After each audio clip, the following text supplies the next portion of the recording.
It was one of those bone-chilling winter mornings where every breath hung in the air like a fragile cloud. The streets were eerily quiet, the kind of silence that made the crunch of snow underfoot seem louder than it was. 14-year-old Marcus Carter tugged his worn hoodie tighter around himself as he walked home from basketball practice. He wasn't supposed to be out this late, but the extra hours on the court were his escape, his way of dreaming beyond the gray reality of his neighborhood. As Marcus turned onto Maple Street, something unusual caught his eye. There, near the edge of an old wooden bench, was a bundle. At first glance, it looked like a pile of blankets someone had discarded, but as he stepped closer, his heart froze. It wasn't just blankets. It was a child, huddled and shivering in the biting cold. A white boy, no older than 5 or 6, with cheeks flushed red from the freezing air and eyes that brimmed with fear and confusion. Marcus stopped in his tracks, his mind racing. "What's he doing out here alone?" he muttered under his breath. He glanced around, searching for any sign of an adult, but the street was empty. The boy clutched a crumpled piece of paper in his tiny hand, holding onto it like it was the only thing keeping him grounded. "Hey, are you okay?" Marcus asked gently, kneeling down to the boy's level. His voice was calm, but his heart pounded in his chest. The boy flinched, shrinking further into the blankets, but he didn't say a word. Marcus hesitated, unsure of what to do. He knew better than to get involved in other people's business. It was something his mom always warned him about. But how could he just walk away? The kid looked so helpless, so vulnerable. And that note, what was written on it? The boy finally whispered, his voice barely audible. "They left me." Those 3 words hit Marcus like a punch to the gut. "Who left you?" he asked, but the boy only shook his head, his lips trembling. Marcus glanced down at the crumpled note. "Can I see that?" he asked softly, holding out his hand. For a moment, the boy hesitated, then reluctantly handed it over. Marcus unfolded the paper, his breath catching as he read the scrawled words. Asterisk, "I can't take care of him anymore. Please give him a better life." Asterisk. Marcus stared at the note, his mind reeling. He didn't know who wrote it or why, but the weight of the message settled heavily on his shoulders. This wasn't just a lost child. This was abandonment. What am I supposed to do now? Marcus thought, glancing between the boy and the empty street. He could feel the icy wind biting at his skin, but it was nothing compared to the storm of emotions swirling inside him. Should he call the police? Knock on doors to find out if anyone knew the boy? Or should he take him home, at least for now, to get him out of the cold? As Marcus stood there, trying to make sense of the situation, the boy reached out and grabbed his hand. "Please don't leave me," he whispered, his voice trembling with desperation, and in that moment, Marcus knew he couldn't walk away. What he did next would change both of their lives forever. Marcus tightened his grip on the boy's hand, feeling the coldness of his tiny fingers. His heart ached at the thought of what this child must have gone through. He took a deep breath, pushing aside the nagging voice in his head that warned him about getting involved in something that wasn't his problem. This wasn't just a problem. This was a human being, scared and alone, and Marcus couldn't turn his back on him. "Okay, let's get you warm first," Marcus said, his voice steady but kind. He shrugged off his hoodie and wrapped it around the boy, hoping it would offer some relief from the biting cold. The boy didn't resist. Instead, he leaned closer to Marcus, his trust evident in the way he clung to him. The streets were still eerily empty as Marcus guided the boy toward his house, a small, run-down home that he shared with his mom and little sister. Every step felt heavy, his mind racing with questions. Who would leave their child like this? Did they really believe a scribbled note would solve anything? And what would his mom say when she saw him bringing a stranger into their already cramped home? When they reached the front door, Marcus paused. The boy's wide eyes looked up at him, a mix of fear and hope. "It's gonna be okay," Marcus said, though he wasn't entirely sure of that himself. The door creaked open, and the warmth of the house spilled out, along with the smell of his mom's cooking. "Marcus, you're late," his mom called from the kitchen, her tone sharp but familiar. She appeared in the hallway, wiping her hands on a dish towel. Her stern expression melted into confusion when she saw the boy. "Marcus, who's this?" she asked, her voice softer now. "He was outside, Mom," Marcus explained quickly. "Alone. Someone left him." There was this note. He handed her the crumpled paper, watching as her eyes scanned the words. Her face shifted, a mix of shock and concern. "Oh, my lord," she murmured, crouching down to the boy's level. "Sweetheart, are you okay?" The boy didn't answer, just clung tighter to Marcus's hand. His mom reached out gently, brushing the boy's hair from his face. "He's freezing," she said, her voice thick with worry. "We need to get him warm and fed. Marcus, go grab a blanket."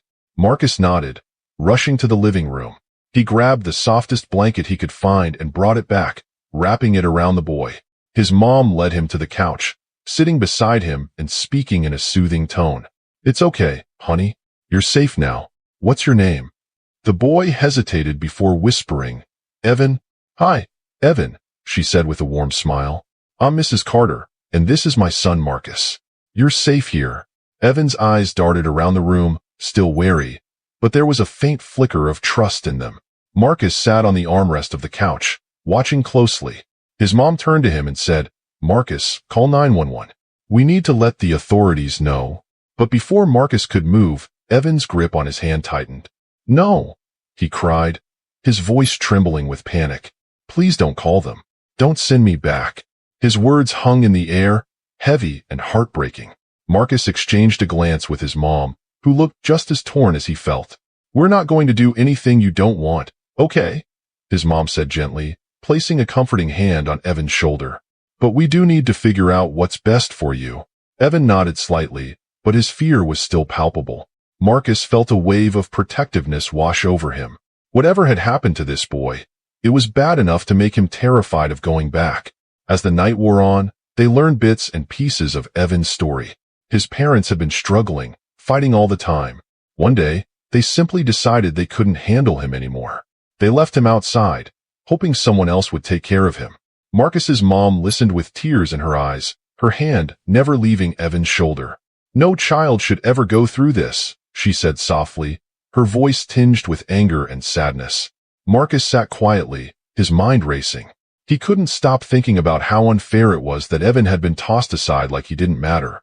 He looked at the boy, who was now curled up under the blanket, his eyes heavy with exhaustion. "We're not going to let anything happen to you," Marcus said firmly.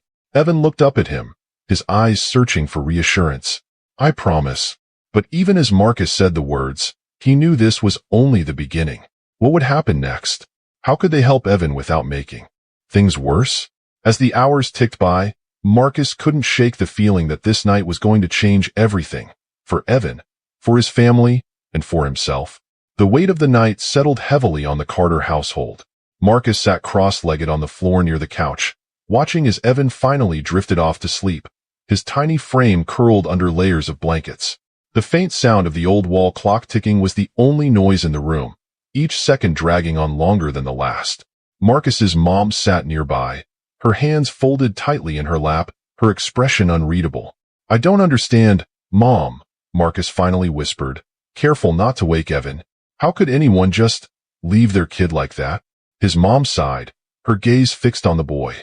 "Life isn't always fair, Marcus. Some people don't know how to handle their struggles, and sometimes," her voice trailed off, as though she didn't want to put the rest into words. "But it's not his fault. None of this is." Marcus nodded, his stomach churning with a mix of anger and pity. He thought about how different his life was from Evan's.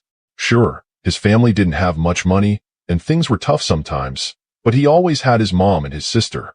He always had love, no matter what. What kind of world was this, where someone like Evan didn't even have that? The sound of shuffling footsteps interrupted his thoughts, and Marcus turned to see his little sister, Kayla, standing in the doorway, rubbing her eyes. Her hair was a messy halo around her head, and she clutched her favorite stuffed bunny against her chest. "Who's that?" she asked sleepily, pointing to the couch. Marcus hesitated, glancing at his mom. She gave a small nod, signaling it was okay to explain. "His name's Evan," Marcus said softly. "We found him outside. He doesn't have anywhere to go right now." Kayla's eyes widened, and she tiptoed closer, peeking over the edge of the couch. "He's so little," she whispered. "Why was he outside alone?" Marcus shook his head. "It's complicated, Kayla. Go back to bed, okay?" But Kayla didn't move. Instead, she stared at Evan with a mixture of curiosity and concern. "He can sleep in my room if he wants," she offered, her voice sincere. "Thanks, Kayla," their mom said, smiling faintly. That's sweet of you. But for now, let's let him rest here. Kayla lingered for a moment before shuffling back toward her room. The house grew quiet again, but Marcus's mind was anything but. He couldn't stop replaying the scene on the street. The way Evan looked so small, so lost, like he didn't belong in a world this harsh. His mom interrupted his thoughts. "We'll call someone in the morning," she said, her tone soft but firm. "We can't keep him here, Marcus. It's not safe for him or for us to try and handle this alone." Marcus didn't respond right away. He knew she was right, but part of him didn't want to let go. He felt responsible now, like he'd been chosen to help Evan for a reason. He couldn't explain it, but the thought of handing him over to strangers didn't sit right. What if they send him somewhere worse? Marcus asked quietly, his voice almost breaking. His mom placed a hand on his shoulder. "We don't know what will happen, but we have to trust that there are people who can give him the help he needs. We're doing what we can for now, and that's enough." But Marcus wasn't so sure. That night, he barely slept. When he finally crawled into bed, his mind was still racing, tangled with thoughts of Evan and the mysterious note. Who had written it? A parent? Someone else? And why? The next morning, the first light of dawn filtered through the curtains. Marcus woke to the sound of quiet voices in the living room. He rubbed his eyes and hurried out of bed, his heart pounding. When he stepped into the room, he saw Evan sitting up on the couch, clutching a piece of toast in his hands. Kayla was perched on the armrest, talking to him like they'd known each other forever. "You like cartoons?" she was asking. Evan gave a small nod, his face still guarded but less fearful than the night before. Marcus smiled faintly. "Good morning," he said, trying to sound cheerful. Evan glanced up at him but didn't say anything. Kayla, however, was quick to speak. "He likes dinosaurs too. I told him about my T-Rex toy." Marcus chuckled softly. "That's cool, Kayla." He walked over to Evan, kneeling down. "How you feeling, buddy?" Evan shrugged, his eyes darting away. "Okay, I guess." "Good," Marcus said gently. "You're safe here. You don't have to worry." The rest of the morning passed quietly, but an undercurrent of tension lingered. Marcus couldn't shake the feeling that something was off, like there was a bigger story behind Evan's silence. His mom spent most of the time on the phone, speaking in hushed tones to people Marcus couldn't identify. At one point, she pulled Marcus aside. "I've contacted child services," she said carefully. "They're sending someone over to talk to Evan and figure out the next steps." Marcus frowned. What if he doesn't want to talk to them? What if they take him somewhere bad? His mom sighed, her expression softening. "Marcus, I know you're worried, but we have to trust that this is the right thing to do. We can't handle this alone." Before Marcus could argue, there was a knock at the door. His heart sank, and he glanced at Evan, who immediately tensed up. "Who's that?" Evan asked, his voice trembling. "It's okay," Marcus said quickly. "Probably just someone here to help." But as his mom opened the door, Marcus felt his stomach drop. The man standing on their porch wasn't dressed like a social worker. He wore a dark coat, and his face was hard, his eyes scanning the room behind Mrs. Carter with a sharp intensity. "Good morning," the man said, his voice deep and clipped. "I'm looking for a boy named Evan." Mrs. Carter froze, her hand still on the doorknob. "Who are you?" she asked, her tone cautious. The man hesitated for a moment, then reached into his coat and pulled out a badge. "I'm with law enforcement," he said, though his words didn't carry the reassurance they should have. Marcus felt a chill run down his spine. Something about this man didn't feel right. Evan's reaction confirmed it. His small frame seemed to shrink further into the couch, his face pale with fear. "I need to take him with me," the man continued, stepping forward slightly. "It's for his safety." Marcus's mom blocked the doorway, her expression firm. "Do you have any proof of that? A warrant? Documentation? Anything?" The man's jaw tightened. "Ma'am, I don't have time to argue. This is a matter of urgency." "Then you can wait until child services arrive," Mrs. Carter said, her voice steady but unyielding. The man's eyes flicked to Marcus and Evan, and Marcus instinctively stepped in front of the boy. "He's not going anywhere," Marcus said, his voice shaking slightly but full of determination. The man didn't respond, but the tension in the room was almost unbearable. Evan clutched Marcus's arm, his small fingers digging in as though letting go wasn't an option. For the first time in his life, Marcus felt like he was standing at the edge of something far bigger than himself. What was going on? Who was this man, and why did Evan seem so terrified of him? The question swirled in Marcus's mind, but one thing was clear. He couldn't let Evan go. Not until he knew the truth. The air in the room grew heavier, each second stretching unbearably. Mrs. Carter held her ground in the doorway, her frame unwavering despite the tension crackling in the space between her and the man claiming to be with law enforcement. "Listen," Mrs. Carter said, her voice calm but resolute. "This boy is under our roof, and I have a responsibility to ensure his safety. If you don't have proper documentation or someone to corroborate your claims, you're not taking him anywhere." The man's eyes narrowed, his jaw visibly tightening. He seemed ready to push past her, but then he paused, as if reconsidering his approach. "Ma'am," he began again, softer this time but no less insistent. "You're making this more complicated than it needs to be. I'm trying to protect him." From the couch, Evan whimpered, shrinking further behind Marcus. It was clear that whoever this man was, Evan didn't trust him. Marcus could feel the boy trembling against his side, and it only strengthened his resolve. "You don't look like you're trying to protect him," Marcus said, his voice louder now.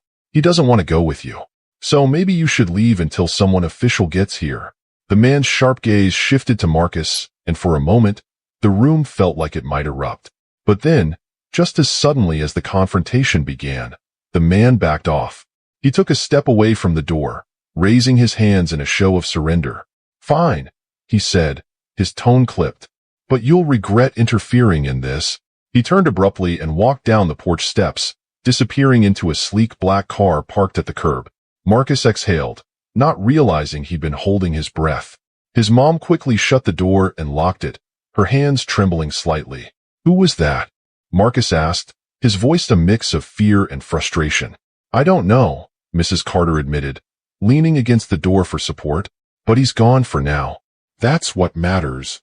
Evan, still clinging to Marcus, finally spoke, his voice barely audible. "He's not gone. He'll come back." The words sent a shiver through Marcus. He crouched down to Evan's level, his hands gently gripping the boy's shoulders. "Evan, who is that guy? Why is he after you?" Evan shook his head violently, tears welling up in his eyes. I can't tell you. If I do, he'll hurt me. He'll hurt everyone." "Evan," Mrs. Carter said softly, kneeling beside him, "you're safe here. I promise we won't let him take you. But we need to know what's going on so we can help you." Evan hesitated, his small hands twisting in his lap. He looked between Marcus and Mrs. Carter, his eyes full of fear and uncertainty. Finally, he whispered, "He's not a policeman. He's someone my dad knows. My dad said if I ever saw him, I had to run. I had to hide." Mrs. Carter exchanged a worried glance with Marcus. This was bigger than they'd thought. "Okay," Mrs. Carter said gently, "we'll figure this out together. But first, let's make sure no one else can just walk up to this house." She stood, moving to check the windows and double-lock the doors. Marcus stayed with Evan, trying to keep him calm. "It's going to be okay," he said, though the words felt hollow even as he said them. "You're safe here. No one's going to hurt you." Evan didn't respond, but he leaned into Marcus, seeking the comfort he clearly hadn't felt in a long time. The minutes dragged on, the house eerily quiet as they waited for child services to arrive. Every sound outside, a passing car, the rustle of wind in the trees, made Marcus's heart race. He couldn't shake the feeling that the man wasn't really gone, that he was just waiting for the right moment to return. Finally, there was another knock at the door. This time, Mrs. Carter approached it cautiously, peering through the peephole before opening it. A woman in her late 30s stood on the porch, holding a clipboard and wearing a warm but professional smile. "Mrs. Carter? I'm from Child Services," the woman said. "I understand you've taken in a boy named Evan?" Mrs. Carter nodded, stepping aside to let the woman in. Marcus immediately felt a wave of relief, though it was tempered by the lingering tension in the room. The woman introduced herself as Ms. Harper and quickly scanned the room, her eyes landing on Evan.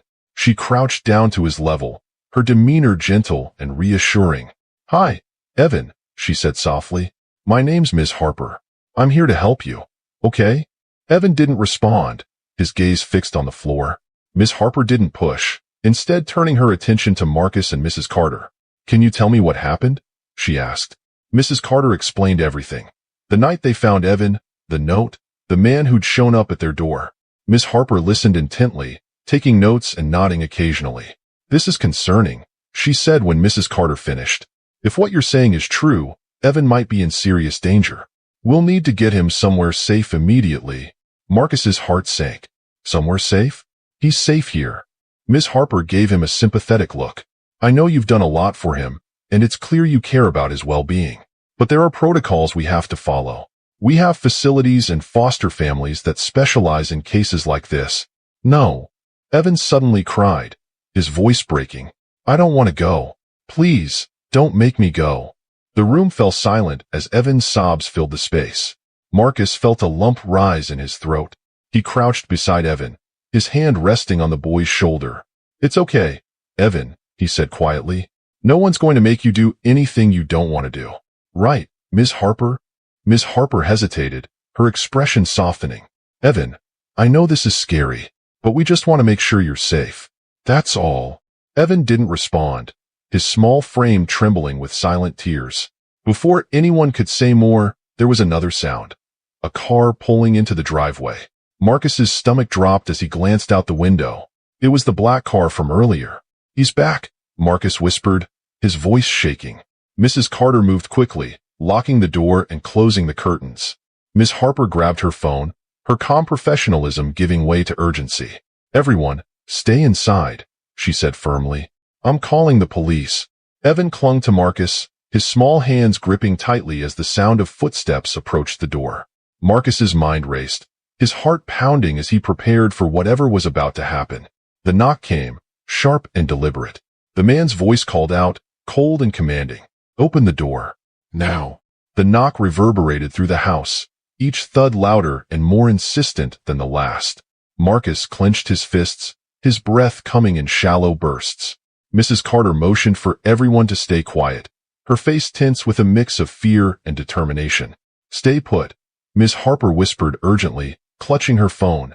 "The police are on their way." The man's voice came again, muffled but menacing. "I know you can hear me. You're making this harder on yourselves."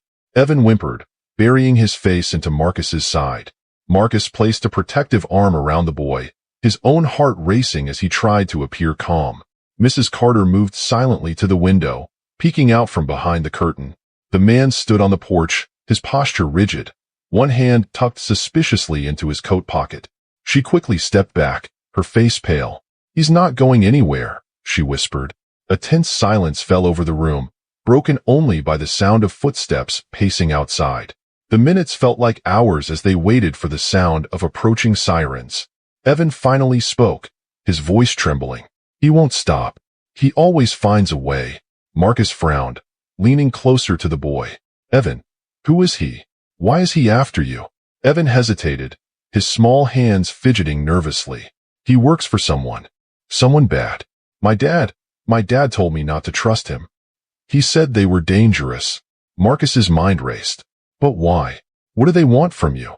Evan's eyes welled up with tears, and he shook his head. "I don't know.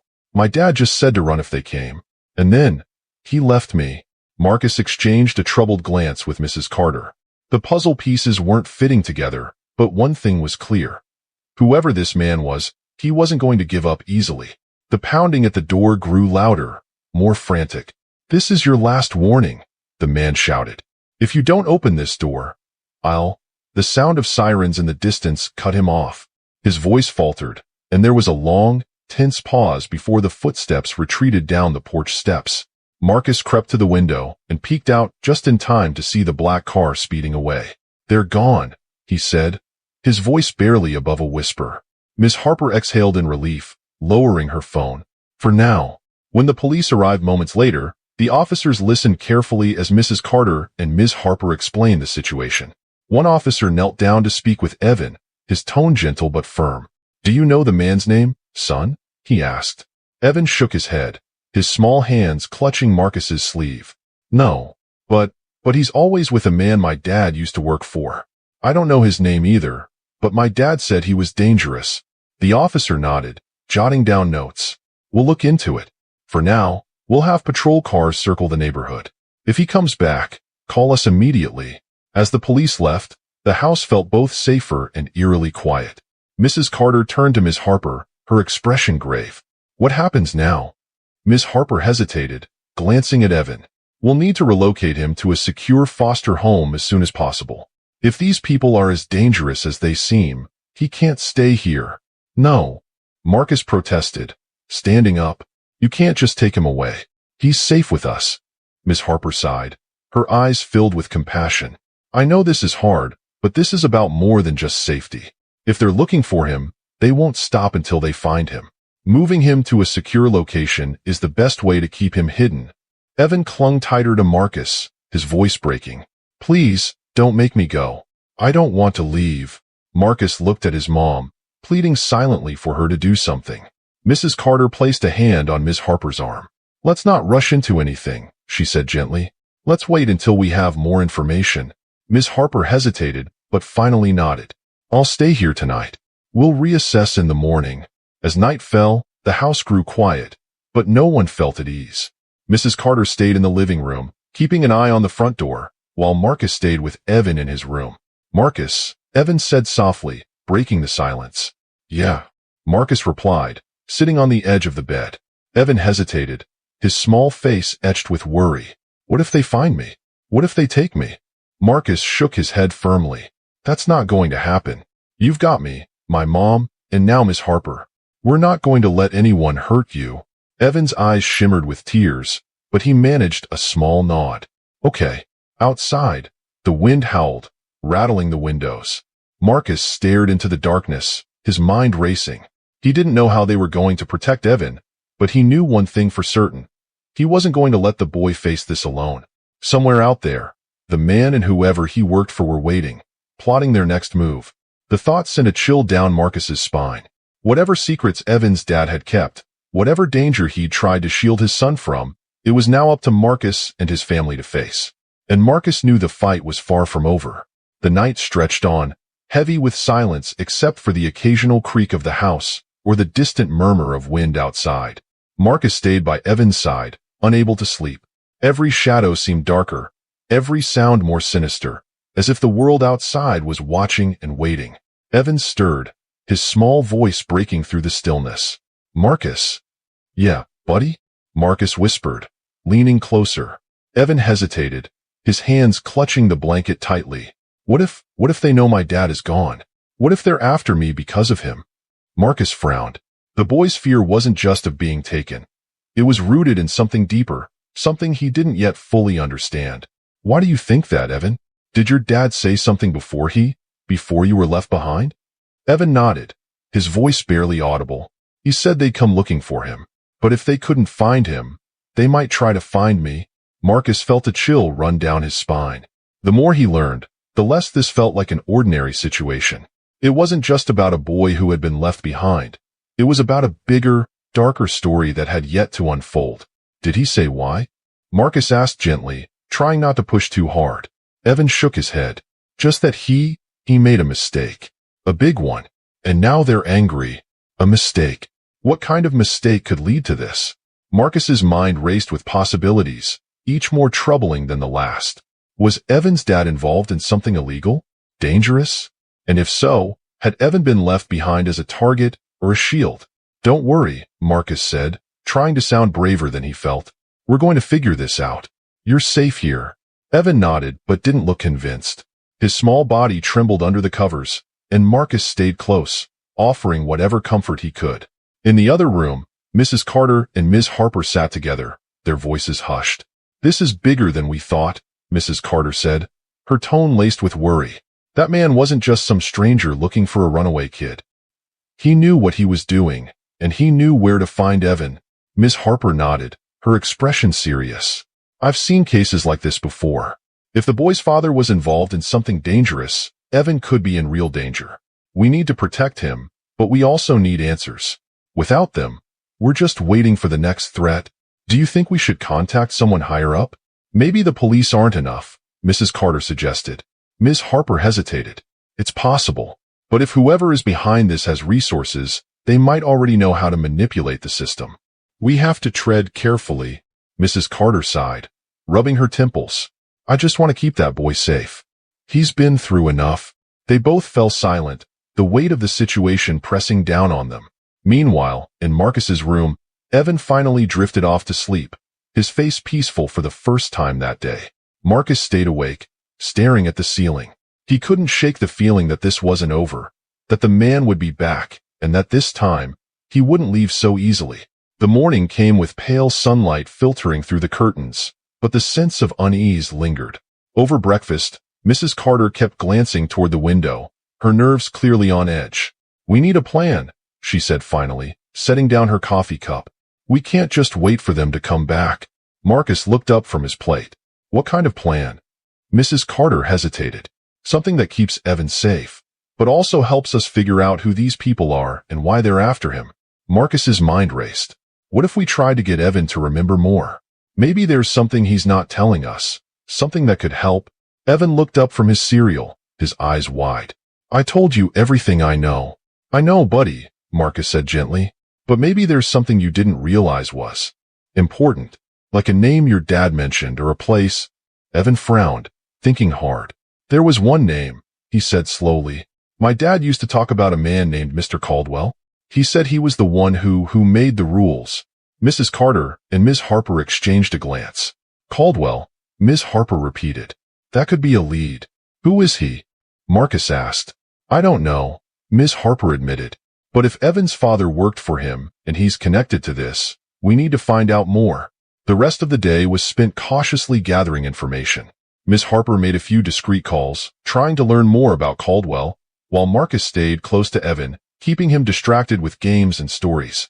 But the sense of looming danger never really left. Every time the phone rang or a car passed by the house, they all tensed, wondering if the man from the night before had returned. As night fell once again, the unease grew stronger. Marcus sat by the window, keeping watch, while Mrs. Carter checked the locks for the third time. "I have a bad feeling," she admitted quietly to Marcus. "You and me both," he replied. Out in the darkness, unseen eyes seemed to be watching, waiting. The fight to protect Evan was only just beginning, and Marcus knew that whatever came next, it wouldn't be easy. The air inside the house felt heavier as the night deepened. Outside, a pale moon hung low, casting eerie shadows that danced against the curtains. Marcus stayed close to the window, his eyes darting to every movement in the dimly lit street. The quiet hum of crickets outside was almost comforting, but it didn't mask the growing sense of unease in his chest. Something was about to happen. He could feel it. Evan sat on the couch, his small frame huddled under a blanket. His eyes were fixed on Marcus, seeking some kind of reassurance. "Do you think he'll come back?" Evan asked softly, his voice barely above a whisper. Marcus hesitated, not wanting to lie. "I don't know, buddy, but if he does, we're ready. We won't let anything happen to you." Mrs. Carter walked into the room, her face pale but determined. "I just talked to Ms. Harper. She found a lead on this Caldwell guy. He owns several properties around town, but one of them was recently rented to a man matching the description of the guy who came here." Marcus sat up straighter. "You mean the man who was looking for Evan?" Mrs. Carter nodded. "Yes. She's checking if we can confirm it's him, but we have to stay alert. If he knows where we live, he might not wait long before coming back." Evan's grip on the blanket tightened. "Why can't we just go somewhere else?" Mrs. Carter knelt beside him. "We could, but running won't solve this, sweetheart. We need to know why they're after you, so we can stop them for good." The room fell into silence. Each person was lost in their thoughts, the weight of the situation pressing down on them. Later that night, as the clock ticked closer to midnight, the first sign of trouble appeared. A faint sound, a car door shutting, echoed through the quiet street.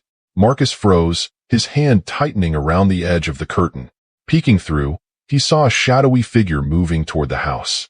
"Mrs. Carter," he whispered urgently. "Someone's outside." Her eyes widened as she joined him at the window. "Is it him?" "I think so," Marcus said, his voice low. "He's not alone this time." A second figure emerged from the shadows, their movements deliberate and calculated. They circled the perimeter of the house, checking windows and doors. Evan gasped, his small voice trembling. "They're here for me." Mrs. Carter moved quickly, ushering Evan into the back room. "Stay here. Don't come out, no matter what you hear." "Marcus, you stay with him." "But," Marcus started to protest. "No arguments," she said firmly. "Keep him safe." Marcus nodded, his heart pounding. He led Evan to the small bedroom and locked the door behind them. The room felt suffocatingly small, every sound from outside amplified in the silence. Outside, the voices of the men were muffled but audible. "He has to be here. The kid couldn't have gotten far," one of them said. "We'll find him," the other replied. "Just be quiet. No need to alert the neighbors." Marcus clenched his fists, his mind racing. They were getting closer, and Mrs. Carter was out there alone. He wanted to help, but his priority was Evan. "Marcus," Evan whispered, tears streaming down his face.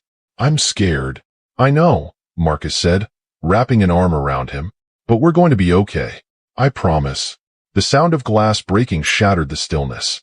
The men were inside. Marcus's stomach churned as he heard heavy footsteps moving through the house. "Split up," one of the men said. "Check every room." Marcus pressed his ear to the door, trying to gauge how close they were. He heard Mrs. Carter's voice from the living room, firm and unyielding. "You need to leave. The police are on their way." "You're bluffing," one of the men sneered. "We're not leaving without the kid." "Over my dead body," Mrs. Carter shot back. Marcus's respect for her grew in that moment. Despite the danger, she was standing her ground. The sound of a struggle followed, furniture scraping against the floor. Marcus's heart pounded. He had to do something. "Stay here," he told Evan. "Don't move." "No, don't leave me," Evan pleaded, grabbing his arm. Marcus knelt down, looking him in the eye. "I'll be right back. I promise. Just stay hidden." Before Evan could protest again, Marcus slipped out of the room, moving as quietly as possible. The hallway was dark, the shadows stretching long and ominous. He could hear the commotion in the living room, Mrs. Carter's voice raised in defiance. He grabbed the nearest object he could find, a heavy lamp, and crept toward the sound. His heart was pounding so loudly he was sure they could hear it. Peeking around the corner, he saw one of the men holding Mrs. Carter by the arm while the other rifled through a drawer. "She's stalling," the man said. "The kid's here somewhere." Marcus tightened his grip on the lamp. He knew it was a long shot, but he had to act. Before he could make his move, the front door burst open. Miss Harper stood there, flanked by two police officers, their weapons drawn. "Freeze!" one of the officers shouted. The men hesitated for a split second before bolting toward the back door. The officers gave chase, their footsteps echoing as they disappeared into the night. Mrs. Carter sank onto the couch, trembling but unharmed. Marcus rushed to her side, relief flooding through him. "Are you okay?" he asked. She nodded, her face pale. "I'm fine. Where's Evan?" "He's safe," Marcus said. "I'll go get him." He hurried back to the bedroom, opening the door to find Evan curled up in the corner, his eyes wide with fear. "It's okay, Evan," Marcus said gently. "They're gone. You're safe now." Evan ran into his arms, sobbing. "I thought they were going to take me." "Not on my watch," Marcus said firmly. But even as he comforted Evan, he knew this wasn't over. The men had escaped, and the questions about Evan's past, and his father's mysterious connection to Caldwell, remained unanswered. The tension in Marcus's chest didn't ease. If anything, it grew stronger, because deep down, he knew the worst was yet to come. As the police left with the two men in handcuffs, a sense of temporary relief washed over the house. The air, once thick with tension, seemed to lighten, if only slightly. But Marcus couldn't shake the feeling that the danger was far from over. He kept glancing nervously at the door, the windows, as if expecting the night to explode into chaos once more. Even the quiet seemed menacing now. Evan had fallen asleep on the couch, his small body curled up like a fragile, innocent thing. Mrs. Carter sat nearby, her hands trembling as she clutched a cup of tea. The house was quiet, but the weight of the unknown hung heavily in the air. "Do you think they'll come back?" Mrs. Carter asked, her voice shaky but determined. Marcus stared out the window, his gaze fixed on the dark street. "I don't know, but I have a feeling we haven't seen the last of them."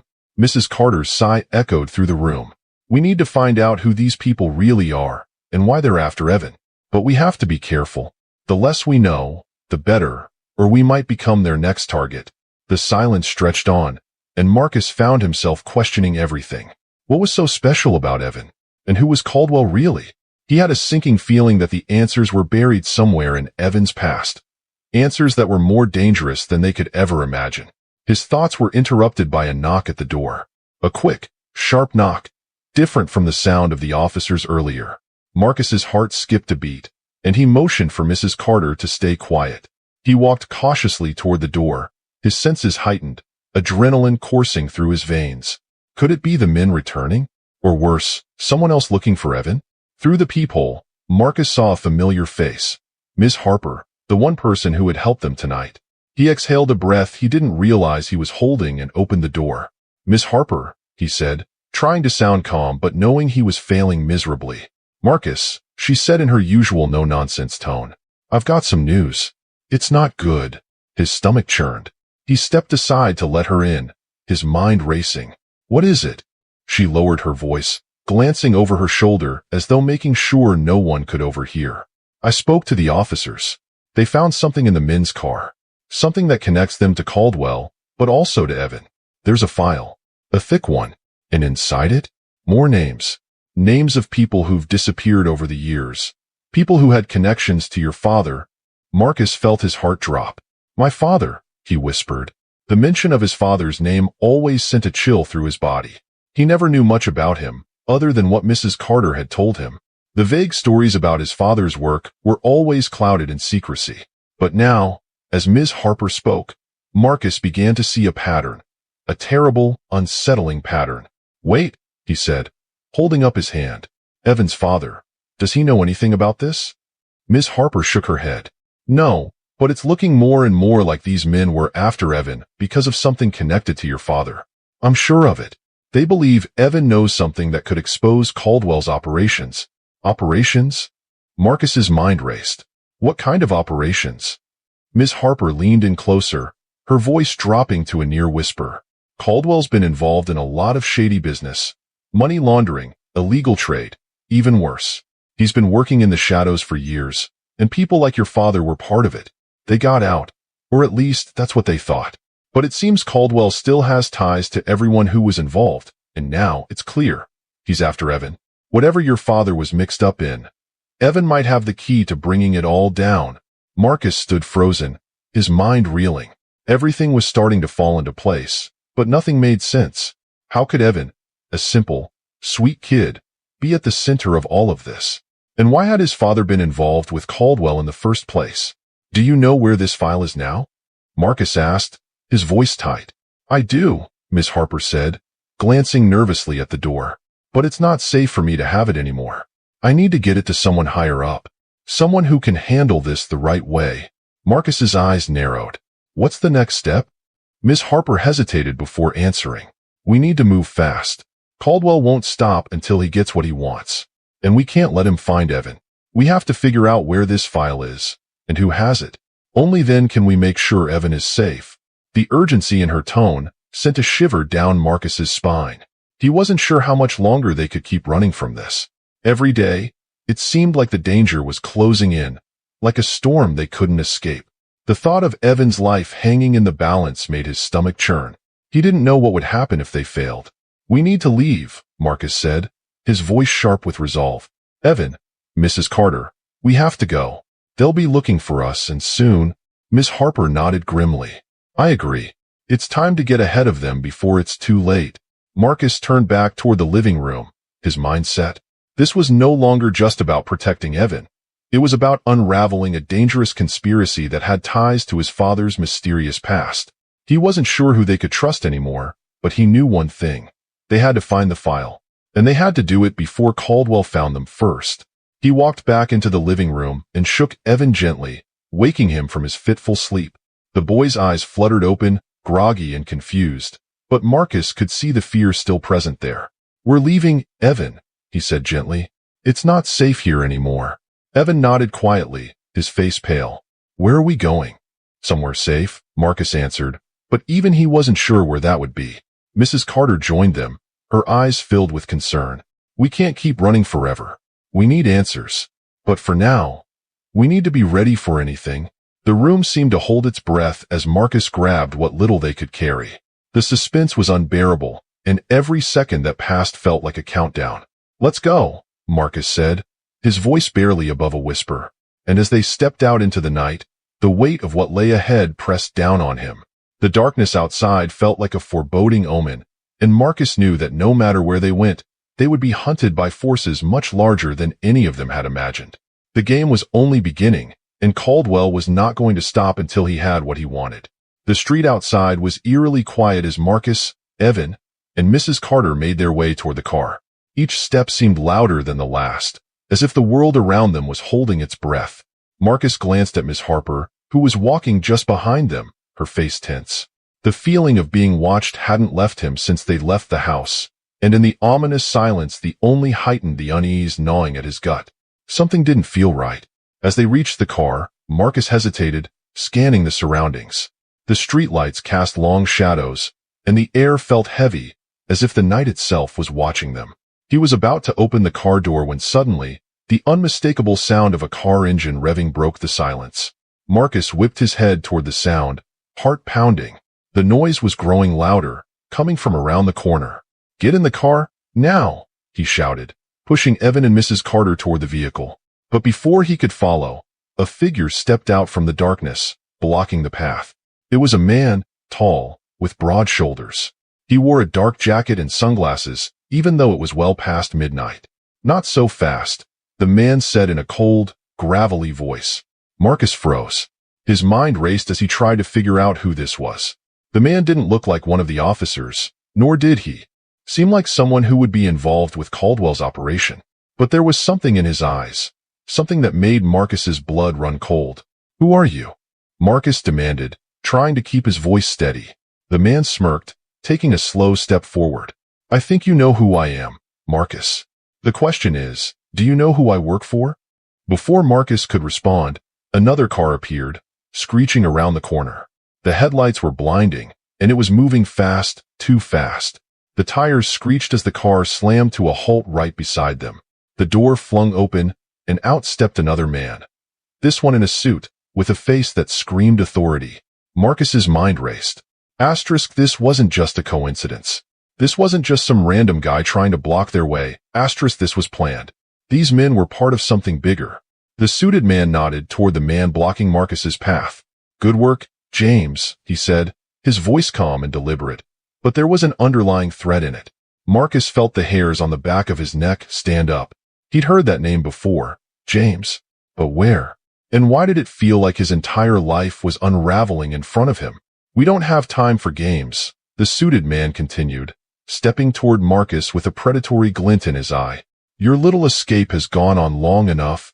Marcus's mind was racing, piecing together fragments of information he'd only half understood. These people weren't just after Evan. They were after him, too. They knew who he was, and they knew what he could do. The thought sent a cold shiver down his spine. "You don't have to do this," Marcus said, trying to stall for time, his hand hovering near his phone. He knew he couldn't outrun these men, but maybe, just maybe, he could get a call through to someone who could help. The suited man smiled, as if he had anticipated Marcus's next move. "You think we don't know every move you make? Every call you make? You're in our world now, Marcus." His smile widened. "And the sooner you accept it, the easier it'll be for everyone involved." Marcus's heart slammed against his ribs as his mind raced to find an escape. There was no help coming, not unless he could think of something fast. He looked at Miss Harper, who was frozen, staring at the men, her face pale. She had no idea what was happening, but Marcus could see the fear in her eyes. How much had she known? Before he could say anything more, a sudden realization hit him. His phone. The file. He hadn't told anyone about the contents of the file Miss Harper had mentioned earlier. What if these men were already aware of it? What if they were here for the same thing? The thought made Marcus's stomach twist. He couldn't let them get their hands on it. "Where's the file?" the suited man asked, his voice now sharp and commanding. He was reading Marcus's mind, or at least, that's how it felt. Marcus didn't respond, his fingers gripping the phone tighter. He couldn't let them know about the file. He couldn't risk it. He needed to buy more time. The suited man's expression hardened, and he stepped closer to Marcus. "You're not going to make this easy, are you?" "Don't do it," Marcus warned, his voice low. He couldn't show fear, not now. A tense silence hung between them, broken only by the sound of the distant engine idling. The suited man tilted his head, considering Marcus's words. For a moment, it seemed as though he was weighing his options. Then, without warning, he nodded to James. The tall man grabbed Marcus by the arm, his grip like a vice. "We're done talking. Let him go," Mrs. Carter shouted, rushing toward Marcus. But the suited man stepped in front of her, his cold eyes narrowing. "Stay back, or this gets worse for all of you," he warned. Marcus's mind raced. He needed to think, and he needed to think fast. But the pressure was building. He knew he couldn't fight both men, especially not when they had the advantage. But he also knew something crucial. These men didn't have all the answers. They didn't know where the file was, and he wasn't going to make it easy for them to find it. In the chaos of the moment, Marcus noticed something that made his heart skip a beat. A figure in the distance, hidden by the shadows, another person. They were watching, waiting. He couldn't make out their face, but they were clearly aware of what was happening. This person wasn't with the men, but they weren't exactly a stranger either. What the hell was going on? The suited man must have sensed Marcus's shift in focus, because he turned abruptly, following Marcus's gaze. His eyes narrowed. "Do you think someone's going to save you?" he asked, his voice laced with venom. Marcus didn't answer. He had no idea who the person was or what they wanted, but he had a gut feeling that their arrival would either change everything or make things worse. "Get in the car," the suited man barked. "Now." Marcus was about to comply when the figure in the shadows stepped forward, revealing a familiar face. It was a woman with long, dark hair and a dangerous, determined look in her eyes. She spoke just one word, and the tension in the air thickened immediately. "Run." The word hung in the air, charged with a sense of urgency that sent a cold shiver down Marcus's spine. For a brief moment, the world seemed to stop. The suited man's eyes flickered toward the woman in the shadows, his expression faltering for just a split second. It was enough to give Marcus the opening he desperately needed. Without thinking, he yanked his arm free from James's grip, throwing himself toward the car. The door was still open, and in that instant, he dove into the back seat, his pulse pounding in his ears. "Go, go," Marcus shouted to Mrs. Carter, who had already started the engine. She slammed her foot on the accelerator without a second thought. The car shot forward, tires screeching against the pavement as the distance between them and the two men grew. Marcus glanced out the rearview mirror. James and the suited man were standing in the street, watching them go. For a moment, it seemed as though they might give chase. But then, the suited man's hand rose in a commanding gesture. James hesitated, then lowered his gaze. The suited man turned, nodding toward the shadows where the woman had appeared. Marcus's heart still raced, but for the first time since this nightmare had started, he felt a spark of hope. Who was she? Why had she come? Was she trying to help him? Or was this another part of some larger, even more dangerous plan? Mrs. Carter didn't slow down. She sped through the streets, weaving through traffic as if her life depended on it. Because Marcus knew, in that moment, it did. His fingers trembled as he reached for his phone, his thoughts racing. He needed to call someone, anyone, to explain what had just happened. But before he could dial, the phone buzzed in his hand. A message. It was from an unknown number. *, "We know who you are, Marcus. And we know you're not running far enough. * Marcus's blood ran cold. He swiped open the message, only to find another cryptic line waiting for him. "There's nowhere to hide." The text sent a wave of dread crashing over him. These people, whoever they were, knew far too much about him. They were always one step ahead. He glanced back toward the front seat. Mrs. Carter's hands were tight on the wheel, her face tense with worry. "What's happening, Marcus?" she asked, her voice shaking. "I don't know," Marcus replied, the words tasting bitter in his mouth. "But they know something. They know about the file, about everything." "What file?" "Marcus, what is going on?" Mrs. Carter's voice grew more frantic. "Who are these people?" He hesitated. He wanted to explain, to tell her everything, but there wasn't time. "I'll explain later," he said, his voice strained. "Just keep driving." The message had unsettled him, but it wasn't enough to make him panic. Not yet. They still had a chance to get out of this, to figure out who was behind all this. The woman in the shadows had bought them some time, but the countdown had already begun. Mrs. Carter's eyes flicked to the rearview mirror, but she didn't see anyone following them. The streets were quiet again, as if the whole city had gone to sleep. It was too quiet. A sense of foreboding hung in the air like a storm cloud waiting to burst. "Do you know who that woman was?" Marcus asked, his voice tight. Mrs. Carter glanced at him, her face full of confusion. "No idea, but I've never seen anyone move like that before." She trailed off, as if the words had failed her. She was ready to do whatever it took. "I don't know what to think about her." Marcus couldn't argue with that. He had felt the same way. But there was one thing he couldn't shake. The fact that she had known exactly what to say to get them out of there. It was almost as if she had been watching them the entire time, waiting for the right moment to make her move. His mind raced. There had to be a connection. There had to be a reason why she appeared when she did.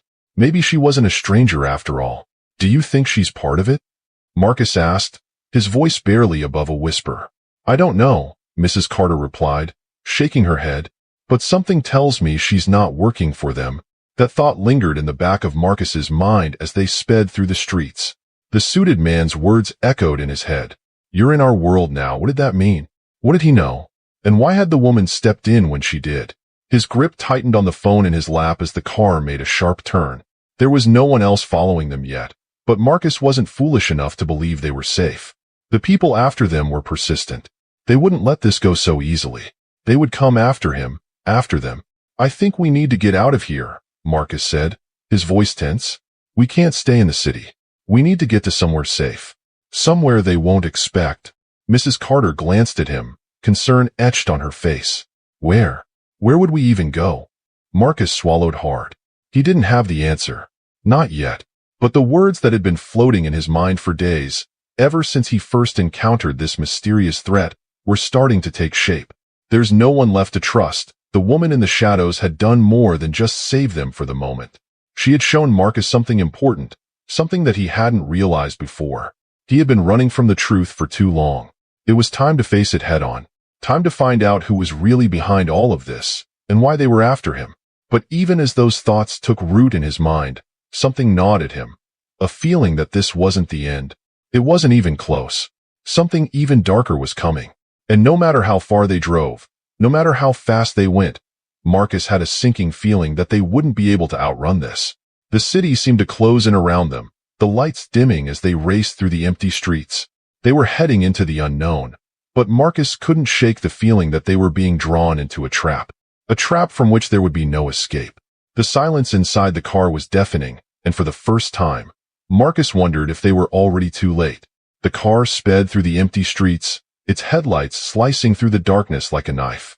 The hum of the engine was the only sound that filled the silence between them. Marcus's mind raced, his thoughts a whirlwind of questions, fears, and fragmented memories. What was he supposed to do now? Who could he trust? The woman in the shadows had been their one chance at survival, but her motives remained a mystery. Mrs. Carter glanced at him again, her face taut with tension. "Where are we going, Marcus? You need to tell me something. This is getting out of control." Marcus didn't answer right away. The truth was, he didn't know where to go. He didn't know who was on his side, or who was playing them for fools. The people after him had to be connected to the files he had discovered, files that no one was supposed to know about. But how deep did this conspiracy go? Who were the ones pulling the strings? As they continued down the winding streets, Marcus's phone buzzed again. He hesitated before picking it up, a chill running down his spine. The unknown number appeared again, the same cryptic message waiting for him. "Asterisk, you can run, Marcus, but you can't hide. Not from us. Not anymore." Asterisk, his stomach twisted. Whoever these people were, they were relentless. But what did they want from him? Why him? He had never asked for any of this, and yet, here he was, caught in the middle of something much bigger than he could comprehend. "We need to find out who's behind all this," Marcus said, his voice low but determined. "We need to know why they're after me." Mrs. Carter's eyes flicked nervously between the road and Marcus. "Do you have any idea where we can start? This isn't something we can just walk away from. This is dangerous, Marcus." He didn't need to be reminded. But he wasn't about to let fear dictate his next move. "I know, but I can't just sit back and let them control everything. We have to take action. We have to find out who's pulling the strings." As they drove deeper into the heart of the city, the streets became more familiar. Marcus recognized the area they were entering. It was an old district, full of abandoned buildings and forgotten corners. It wasn't a place most people would think to look for answers. But that's exactly why Marcus felt drawn to it. "Where are we going?" Mrs. Carter asked again, her voice tinged with uncertainty. There's someone who might know something, Marcus said, his eyes scanning the streets. Someone who might be able to help. They passed the familiar landmarks, the ones Marcus had grown up seeing every day. His mind drifted back to his childhood, to the days before everything changed. The days when his biggest concern had been school, friends, and simple things like sports or homework. But those days felt like a lifetime ago now. Things had shifted. And now, it seemed like the world was spinning faster than he could keep up with. A thought crossed his mind, one that made his heart race with fear. Was this all his fault? Had his curiosity, his need to uncover the truth, led to this nightmare? He had started this journey by simply looking for answers. But now, it seemed like those answers were leading him deeper into a web of lies, manipulation, and danger. Finally, they pulled up to a small, inconspicuous building tucked away between two larger structures. The windows were dark, and the place looked abandoned. But Marcus knew better. He had been here before, many times. It was a safe haven, a place where he could find the answers he needed. Mrs. Carter looked at the building with suspicion. "Are you sure about this?" Marcus nodded, though a knot had formed in his stomach. "It's the only place we can go." They got out of the car, and Marcus led the way up to the door. It was old, weathered by time, but it still held its secrets. He knocked twice, firmly, but quietly.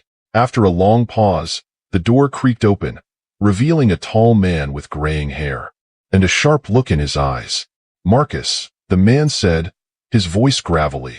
"I knew you'd come back eventually." Marcus stepped inside, Mrs. Carter following him hesitantly. The man closed the door behind them, his eyes scanning the street one last time before turning to face them. "What's going on, Marcus?" the man asked, his voice softer now. "You're in deeper than I thought." Marcus didn't waste any time. "I need information. About the files. About the people after me." The man's face hardened. He didn't speak for a moment, his eyes narrowing. Then, with a sigh, he gestured for them to sit. "I've been trying to keep you safe, Marcus.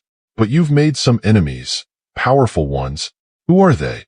Marcus asked, his voice growing more urgent. "What do they want?" The man leaned forward, his fingers drumming nervously on the table. "They want control, power, and you. You're caught in the middle of it all." Marcus's mind raced. "What do you mean? How do I fit into all of this?" "You don't just fit in, Marcus," the man said, his voice low. "You're the key. The files you found, they're not just about data. They're about a plan that goes back years, a plan to reshape everything. And those people, they'll stop at nothing to see it through." The words hit Marcus like a punch to the gut. His thoughts began to swirl again, spinning faster than he could grasp. He had always known there was something more to the files, something deeper. But hearing it now, hearing how he was at the center of it all, was a reality he wasn't ready to face. "We need to find a way to stop them," Marcus said, his voice steady despite the fear gnawing at him. The man's expression softened, but there was no comfort in his eyes. "It's not that simple. You're in a race against time, Marcus. Every move you make, every step you take, they're watching. You can't trust anyone, not even me." Marcus felt the weight of those words sink in. The walls were closing in on him. The game had changed, and the stakes had never been higher. As the man's words hung in the air, Marcus's phone buzzed once more, pulling him from his thoughts. He glanced down at the screen, and his heart dropped. "Asterisk, we're coming for you. And this time, you won't escape." Asterisk, the tension in the room thickened. The danger was closing in, and Marcus knew that the next move could be his last. The room was tense, the air thick with uncertainty. Marcus's phone buzzed again, a cold reminder that time was running out. He clenched his fist, his fingers trembling as he stared at the screen. "Asterisk, we're coming for you. And this time, you won't escape." Asterisk, the message was clear. Whoever these people were, they were closing in, and they wouldn't stop until they had what they wanted. The man across from him, the one who had promised to help, now seemed more like a shadow of his former self. His eyes were dark, haunted, as if he knew too much and had seen too many things. Things Marcus wasn't ready to learn. "Marcus," the man finally said, his voice cracking. "You need to leave now. Get out of here before it's too late. They're not just after you anymore. They know you're here." Marcus stood frozen, the weight of the situation pressing down on him. How could he leave now? He had come this far, and he was so close to uncovering the truth. He couldn't just walk away. Not after everything. Who are they? Marcus demanded, his voice rising in desperation. Why are they after me? What's really going on? The man's expression faltered, and for a moment, he seemed like he might break. You're not just a random target. You were chosen. The files you've uncovered, they're part of something bigger. Something much darker than you realize. They've been tracking you for years. You've always been a part of this plan, Marcus. Whether you knew it or not. Marcus's mind reeled, his thoughts a tangled mess. His chest tightened as he tried to process the enormity of what the man was saying. He had thought the conspiracy was about power and control, but this was something else entirely. His entire life had been a setup, a piece of a much larger puzzle. He had no idea who he could trust anymore. Before Marcus could respond, the sound of footsteps echoed from the hallway outside. They were coming. The people after him were here, and there was no way out. The man's eyes flicked to the door, and then back to Marcus. You don't have much time. You need to get out of here now. Marcus turned to Mrs. Carter, who had been silent this whole time, her face pale. She didn't speak, but her eyes told him everything he needed to know. She wasn't ready to face whatever was coming either, but there was no turning back now. With a deep breath, Marcus grabbed her hand, pulling her toward the back door. His heart pounded in his chest as they rushed through the dimly lit hallway, the sound of footsteps growing louder with every passing second. Just as they reached the back exit, the door slammed open in front of them. A figure stepped into the room, silhouetted against the light. The same man who had been sending Marcus those chilling messages. He stood there, calm and collected, a cruel smirk on his face. It's over, Marcus. You've had your chance. But you're not going anywhere. Marcus froze. The figure was taller than him, his presence imposing. There was no way out now. They were trapped. But then, the unexpected happened. Mrs. Carter, who had been so quiet up until now, stepped forward. Her face was a mask of determination, her eyes sharp. You think you've won? You think you have the upper hand? The man raised an eyebrow, clearly surprised by her sudden confidence. But he didn't say anything, only motioned for his men to move forward. Mrs. Carter's next words were like a lightning strike, cutting through the tension. You're not the one calling the shots. With those words, she pulled a small device from her pocket, one Marcus had never seen before. In an instant, the air seemed to crackle with energy. The man's expression shifted from smug confidence to utter disbelief. Impossible, he muttered, taking a step back. The room began to shift, like a puzzle piece locking into place. The walls seemed to pulse with an unnatural rhythm, and the lights flickered. In that moment, Marcus realized the true scope of what they were up against. The files weren't just about a corporate conspiracy. They were connected to something far more dangerous, far more powerful. And Mrs. Carter, the quiet, unassuming woman who had been with him through it all, was the key to everything. She smiled, a knowing look in her eyes. You should have listened to your boss. This wasn't just about power. This was about control over the truth. And the truth, Marcus, is something they're never going to be able to control again. The man's face twisted in anger. You have no idea what you're dealing with, Carter. You have no idea what's coming. But it was too late. As the device in her hand hummed to life, the walls seemed to close in, the pressure building until it felt like the room was about to explode. The man's smug demeanor vanished, replaced by panic. His men hesitated, looking back at him for guidance, but it was clear they were just as lost as he was. The ground beneath them began to shake. You don't have to do this, the man said, his voice pleading now. You don't know what you're unleashing. But it was too late. The device powered up, sending a shockwave through the building, and the entire structure seemed to collapse inward. The lights went out, the air grew thick, and everything silent. For a moment, Marcus didn't know what had happened. He didn't know if they had succeeded or failed. All he knew was that the world had changed. Everything had changed, and he had no idea what would happen next. As the dust settled, Marcus and Mrs. Carter stood in the wreckage, breathing heavily. Their mission was far from over, but for the first time, they were on the same side. Then, as if from nowhere, a voice broke the silence. You think you've won, Marcus? This is only the beginning. Marcus's heart skipped a beat as he turned to face the source of the voice, but no one was there. The world around him had shifted again. The twist had come. Just when he thought he understood everything, just when he thought it was over. The real battle had just begun. Marcus stood frozen, his breath coming in shallow gasps as the voice echoed through the dark, abandoned building. He turned, scanning the room for any sign of the speaker. The silence that followed was suffocating, the weight of their situation pressing down harder with every passing second. "You think you've won?" the voice repeated. But this time it was closer, almost as if it was coming from within the walls. "You're too late." Mrs. Carter's hand tightened around the device in her pocket, her knuckles pale. She was the one who had initiated the sequence that triggered the explosion, but even now, she seemed unsure. "Who's there?" Marcus called out, his voice shaky but determined. "What's happening? What do you want from us?" No answer. The only sound was the distant creak of the building as it settled, a faint hum in the air as if some kind of hidden power was still at work. He looked at Mrs. Carter, her face now a mask of focus. Her earlier confidence had dissolved into a steely determination, but there was something in her eyes that Marcus didn't quite understand, something like fear. "Do you recognize the voice?" Marcus asked, his gaze never leaving her face.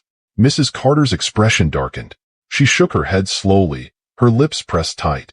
"No, but it's connected to everything we've been trying to uncover." As if on cue, the lights flickered again. This time, they didn't come back on. The entire building seemed to go black, the silence stretching long and uncomfortable. Marcus could feel his pulse pounding in his temples. There was a low rumble, a tremor in the air, like a storm was brewing just out of sight. Then came the softest sound, barely a whisper. Asterisk tick, tick, tick, asterisk. It was a clock. A countdown. "Get down!" Mrs. Carter shouted suddenly, pulling Marcus to the ground. As they dropped, the explosion rang out, louder than any Marcus had ever heard. The building shook, sending chunks of concrete raining down around them. The lights flickered back to life for a fraction of a second, only to be replaced by total darkness again. They could hear the sound of metal scraping against stone, a low, ominous hiss. Then, another voice, this time from the other side of the room. "You can't stop what's coming, Marcus. You're too far in. There's no going back." Marcus scrambled to his feet, his body aching from the blast. The sound of approaching footsteps echoed through the wreckage. Whoever these people were, they were everywhere, and they weren't about to let him walk away. "What is this? Who are you?" Marcus shouted, his voice hoarse as he struggled to his feet. His eyes searched for Mrs. Carter, but she was already moving, her steps quick and purposeful. "We have to go, Marcus. Now." Her voice was firm, but Marcus could hear the undercurrent of fear in it. She wasn't sure what they were up against, and that only made Marcus more nervous. They ran through the wrecked halls, dodging debris and broken doors, as the sound of those footsteps grew louder. The tension in the air was unbearable. There was something hunting them, something far bigger than either of them had anticipated. "We're too exposed out here," Marcus said, panting as they made their way through a long corridor. He could hear the faint sound of whispers coming from all directions. His mind raced, trying to piece together what was happening. Mrs. Carter didn't answer. She kept moving, her focus laser sharp. The darkness felt endless, each corner seeming to hold new dangers. Marcus couldn't shake the feeling that they were being watched from all angles. They had walked straight into a trap, one that was about to close around them. Then, just as they were nearing what seemed like a way out, a figure stepped out from the shadows. Marcus froze. It was the man who had been leading the team against him, the one who had warned him that it was too late. The same man who had said, "You're not the one calling the shots." But now, his expression was different. There was no smugness, no air of superiority. There was only a grim resignation. "You don't understand what you've unleashed," he said, his voice almost apologetic. "You think stopping us will save you, but it's already too late." Mrs. Carter moved to step forward, but the man raised his hand, stopping her. He wasn't threatening, just trying to explain. "Do you know who they really are, Marcus? Who they've been watching you for all these years? You think this is about control or power. You think you're fighting a war of survival? But you're wrong." Marcus's heart skipped a beat. He looked at Mrs. Carter, who seemed to be waiting for him to understand, her expression heavy with truth. "You're a part of it. You've always been a part of it," the man continued. "The organization that's been tracking you? It's not just a group. It's a collective, a system that transcends borders, governments, and even time itself. It's bigger than you think. And you, Marcus, you're the key." The words hit him like a tidal wave. He had always suspected he wasn't just some random target, but this was beyond anything he could have imagined. What had he uncovered? What had he walked into? Before he could respond, the building groaned again, a sudden rush of air moving through the corridors. It was as if the whole place was alive, the walls shifting, the rooms changing. The hum that had filled the air before was growing louder. The voice echoed again, this time with a terrifying finality. It's time. The walls closed in around them as the ground beneath their feet trembled. The clock was ticking. It wasn't just a countdown for them. It was a countdown for everyone. They had no idea how far this web stretched, but one thing was certain. It was all connected. And Marcus was at the center. With the sudden realization, his world tilted on its axis. What he had learned about his past, his role in all this, it was all leading up to this moment. And the moment was now. The ground beneath Marcus's feet quaked violently as the building's walls seemed to buckle and shift. He barely managed to keep his balance, his hands outstretched, trying to find anything to steady himself. The hum, the vibrations. It was as if the very foundation of the place was being torn apart. The air was thick with an impending sense of doom. "Marcus," Mrs. Carter shouted, her voice barely audible over the chaos. "We need to get out of here now." The man who had confronted them, standing still and calm in the midst of the turmoil, watched as Marcus and Mrs. Carter exchanged frantic glances. His words hung heavily in the air. "You're the key." What did it all mean? Why was Marcus at the center of this twisted, unfathomable web? "What do you mean, I'm the key?" Marcus asked, his voice trembling despite his attempt to sound defiant. "What's happening here?" The man didn't immediately answer. He seemed to be considering whether he should share more. "You've been marked," he said slowly, his eyes narrowing. "Marked for a reason you don't fully understand yet. But soon, you will. The device, the one that was activated earlier, it's only the beginning. You're about to uncover things that no one should know. Things that, once exposed, will change everything." Before Marcus could ask another question, a deafening crash echoed through the building. A massive portion of the ceiling above them began to crumble, and debris rained down, forcing them to dive out of the way. The explosion that had rocked the structure earlier seemed like nothing compared to the force of this new destruction. Dust filled the air, stinging their eyes, making it difficult to see or breathe. Marcus's heart raced as he pushed himself off the ground, his body sore from the impact. He could hear Mrs. Carter coughing nearby, and he reached out instinctively, helping her back to her feet. The man was nowhere to be seen. "What is happening?" Marcus yelled into the thickening cloud of dust. His mind raced, but everything felt like it was spiraling out of control. The building was collapsing around them, and the sense of danger was now overwhelming. Mrs. Carter grasped his arm, her grip tight. "We need to move. Now. It's not safe here anymore." Marcus nodded, but his eyes scanned the room, searching for any sign of the man who had spoken so cryptically. Had he disappeared into the rubble? Or was he still somewhere in the building, waiting for the chaos to settle? They stumbled down a narrow hallway, the air growing heavier with each passing second. The ground beneath their feet was uneven, littered with fallen debris. A loud, distant noise echoed through the corridors, followed by the unmistakable sound of shifting walls. It was as if the building itself was alive, shifting, twisting, trying to trap them. "We're being hunted," Marcus muttered under his breath. "They want us to be part of this. Whatever it is." Mrs. Carter's face was pale, her expression tight with fear. "This isn't just about us, Marcus. It's bigger than that. And if we don't stop it now, no one will. Not even you." They rounded a corner, and the sight that greeted them nearly stopped Marcus's heart. The hallway before them had changed. What had been a simple passageway now seemed like an entirely different place. The walls were covered in strange symbols, glowing faintly in the dim light. The air was thick with a sense of ancient power, as if the space had been designed to keep something, or someone, locked inside. "That's impossible," Marcus breathed. How is this even here?" Mrs. Carter's eyes scanned the room quickly, her face twisted in a mixture of disbelief and fear. "We've unlocked something we shouldn't have. This place, it's a trap, but it's also a key. And you're the one who activated it." Marcus stared at her, unable to comprehend. "What do you mean? What's this place?" Before she could respond, a voice came over the intercom, a sharp, cold tone that sent chills down Marcus's spine. Asterisk Marcus, you've made your choice. But you're too late. The clock is ticking, and you cannot undo what's already been done. Asterisk the voice was unmistakable. It was the same one that had spoken to them earlier, the one that had warned Marcus of his fate. But this time, the tone was final, cold, as if all hope was lost. We have to stop this, Marcus said, turning to Mrs. Carter. We have to fix this before it's too late. She nodded solemnly, but Marcus could see the doubt in her eyes. She didn't believe they could fix it anymore, not after everything that had happened. But they couldn't stop now. They had to try. They continued moving through the building, their path becoming more and more erratic. The walls seemed to close in around them, and every step they took felt like a step deeper into the heart of whatever conspiracy they had stumbled upon. The countdown was getting closer to its final moments, and Marcus felt the weight of it pressing down on him. As they approached the center of the building, they saw a large, reinforced door in front of them. It looked like something out of a nightmare, heavily secured, with strange markings and locks that seemed to pulse with an eerie light.